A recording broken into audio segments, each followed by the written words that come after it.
हमारे YouTube channel पर आपका स्वागत है। तो चलिए शुरू करते हैं आज की डरावनी कहानी। वह भारत में एक अंधेरी और तूफानी रात थी। हवा तेज चल रही थी और बारिश पुरानी परित्यक्त इमारत की खिड़कियों से टकरा रही थी। अंदर राजू नाम का एक युवा चौकीदार गार्ड हाउस में बैठा हुआ जागने की कोशिश कर रहा था। राजू ने उस प्रेतबाधित चौकीदार के बारे में कहानियां सुनी थीं, जिसके बारे में कहा जाता था कि वह इमारत को परेशान करता था।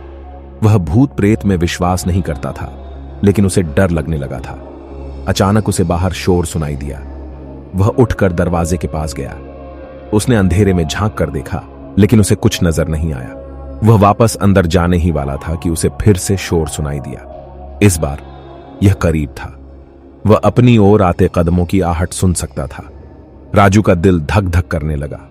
उसे नहीं पता था कि क्या करना है। वह हिलने डुलने से भी डर रहा था। कदम दरवाजे के बाहर ही रुक गए।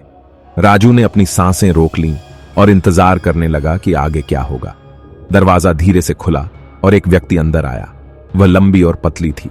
उसके लंबे काले बाल और गहरी नीली आंखें थीं। इसने सफेद चौकीदार की वर्दी पहन रखी थी, लेकिन यह खून से सना हुआ था। राजू चिल्लाया। वह मुड़ा और भागा, लेकिन आंकड़ा तेज था।